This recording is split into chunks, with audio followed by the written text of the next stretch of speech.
So there's the update on Kyler, and now Geno Smith is going to be released unless he's traded, right? And so clearly just another box check that the Raiders are going to choose Fernando Mendoza first overall. What's Geno Smith's I guess Geno would be a spot for Minnesota. Where else?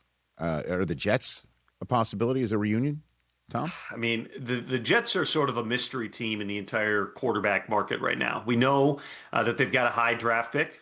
Potentially, could you say we're going to draft Ty Simpson and that's going to be our guy going forward? I think that's a scenario. I know that's a scenario within the league that people are taking into account. Beyond that, the Jets have the benefit of sort of watching how some of these other things fall and making their decisions from there. I don't get the sense that it's a singular plan. I know they've explored a lot of different possibilities there. Would Geno going back to the Jets make sense? We'll see. There's a lot that is involved in that. Beyond that, for Geno, he kind of like Kirk Cousins may have to be a little bit patient here, because if you think about how this market's going to move, Rich, the things that are going to go quickly are Malik Willis. I would anticipate has a deal in place somewhere Monday or Tuesday. People within the league think Miami and Arizona are the two most likely teams. I tend to believe that. Could somebody be laying in the weeds to go after Malik Willis, where that's the Jets, where that's the Steelers?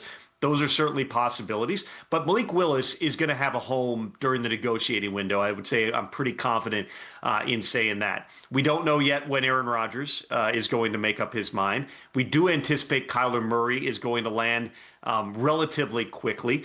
Beyond that, there's just a whole bunch of different moving parts, and part of it is going to come down to what are the actual options that fall into place once Malik selects a destination, once Kyler selects a destination. Again, whether you're Cousins, whether you're Geno, whether you're Tua, who, we've been talking about this, Rich, for about a month now. People within the league all along have expected Tua, Geno, Kirk, and Kyler to all become free agents. It's happening actually earlier, at least in terms of teams meeting with the players to say they're going to be free, but they technically can't in the cases of Kyler and Tua, because no announcements come on that one, and Geno, they can't talk to anybody yet.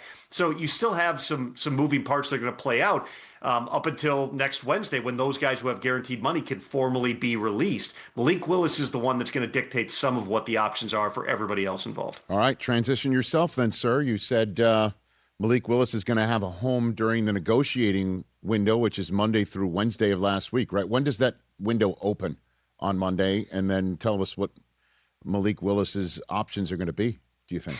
Noon Eastern time on Monday is when the negotiating window opens. Mm-hmm. No deals can be final and official until the new league year begins, 4 p.m. Eastern time on Wednesday. There you go. But generally speaking, Rich, we see over under 20 deals. I'm going off the top of my head, but it feels like usually 20, 25 deals get done on Monday. Then there's a whole bunch of them, a lot of them in sort of the B-level market or a few A-level ones that didn't get done on Monday. Those will trickle into Tuesday. A lot of the big money has already gone out before that negotiating window actually closes and we go into free agency. One twist this year that I think a lot of people have forgotten about, that you are allowed a limited number of Zooms with free agents during the negotiating window. It used to be for years, since they instituted the negotiating window, you couldn't talk directly to the players at all until the new league year began. Now, I believe it's 5 Zooms that each team has. So who has the most Zooms is going to tell you a lot about how these markets end up moving here. For Malik specifically, the two teams I mentioned, Arizona and Miami, are the two the people in the league believe are going to be in play for him. But then you also have, at some level, Minnesota potentially could be interested. They've seen Malik up close. They know what he can do in a similar offense. A bunch of the teams that need quarterbacks are all running variations of that same offense. Arizona is, Miami, Atlanta with Kevin Stefanski. It's all offshoots of the same thing. So does that mean that Malik is going to end up getting $30 million a year? That's probably a stretch. I would still put the over-under for a Malik Willis contract at 20. Not that I can give gambling advice on the show. I have no idea if that betting line exists, but I would say $20 million, give or take, which is what Justin Fields got last year, 2 for 40 with 30 Gs from the Jets. That's probably roughly where that one checks in. In terms of the other top free agents, Rich, I'll just get myself to this. The names that you're going to see the big money coming off the board. All right, let's go through it position by position. Quarterback, I don't think there's anyone beyond Malik that's really going to be pressed to come right off the board, although there certainly are some guys who in specific cases, a Joe Flacco, if that's who Atlanta wants, a Jimmy Garoppolo, if that's who Arizona wants, they could lock those deals in early, but they're not going to be break the bank style deals. Right. I'm not anticipating there's a running back out there that breaks the bank. Kenneth Walker III is the top one for a lot of people, going into the marketplace. But does that end up being 10? Does it end up being 12 or more? I don't think it's going to be 15 plus for the Super Bowl MVP, but we'll see. I would anticipate he, along with the likes of Travis Etienne, are probably going to land relatively quickly in free agency. Alec Pierce at the wide receiver position, he is far and away the top one. I talked about this yesterday, Rich. No matter what, even in the worst case scenario, Alec Pierce is going to get the biggest free agent receiver deal in NFL history. It is going to be $27 million plus. It has a chance to get to $30 million per year. The Colts really want him back, but there's a bunch of other teams with solid established quarterback situations or young up and coming quarterbacks who stand ready to go after a guy who, stacks up in a really rare way with guys like Deshaun Jackson and Mike Wallace in terms of not just being big play threats, but high volume, big play wide receivers. At the tight end position, I don't know that there's anybody who's going to break the bank per se. I do think between Isaiah Likely, we'll see how his market shakes out, Chigakonkwo, Cade Otton, all those guys are going to have really big markets. Offensive line-wise, Tyler Linderbaum, that's going to be your top earner, I believe, in the free agent marketplace. That is going to be, Eric DeCosta, we already know, has said they offered him a market-setting type of a deal. This could end up being an eye-popping number somewhere into the low to mid-20s million per year for a center. There's Connor McGovern's got a chance to do well, too. There's going to be a few guards. I don't know that any of them are going to be off the charts type numbers. Zion Johnson's one I think will do well. Tackle-wise, Rasheed Walker from the Packers, he's really the one. He's played a ton of games at left tackle. That could be $20 million per year. He's going to be, somewhere in that range.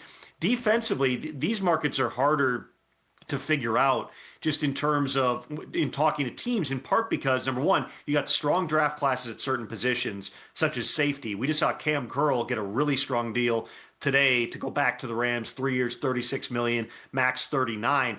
That sets a pretty good bar. If you're Brian Cook from the Chiefs, Nick Cross is going to be a popular free agent safety here. Those guys now are all feeling like, all right, based upon that Curl deal, we should all be $13, $14, $15 million per year. Corner, there's some variance from team to team, but Alontae Taylor is one I would keep in mind. He turned down a big deal last year to scuttle the trade to the Bears at the trade deadline. They had a trade worked out with the Saints, but the numbers just got to a level that Alontae Taylor thought, I'm going to do better in free agency. Now, with the Trent McDuffie trade to the Rams, if he gets a market-setting contract, which it sounds like he will, which is $30 million plus, if you're Alontae Taylor, you're saying, why am I not going to get, I wrote the other day, 17 plus. Now it's like, all right, we're both guys that some teams view as slot corners. Why am I not getting 20? The Alontae Taylor market could really take off. Reek Woolen, I think, is going to get a strong deal in free agency. We'll just see where that is. Jalen Watson from the Chiefs is another one that I think will do well. Linebacker-wise, there's really two, Devin Lloyd and Quay Walker. I think both of those guys will do well. Does it get to $15 million a year? It's probably somewhere in that neighborhood. I know both those teams, the Jaguars want to have the Jaguars want to get Devin Lloyd back. Certainly the Packers want to get Quay Walker back, but the market might dictate that those guys decide to get themselves out there and see. Defensive linemen, in terms of the interior guys, there's really one. It's John Franklin Myers. He is one of those that it's not a household name. He's a third contract guy. He's 29, but don't be surprised if John Franklin Myers is getting $20 to $23 million per year. They're going to be serious suitors because it's a seller's marketplace. There's not a lot of other guys out there. And then I think at the edge is the only other one I haven't gotten to. And that's, Trey Hendrickson certainly I think is going to get a strong deal.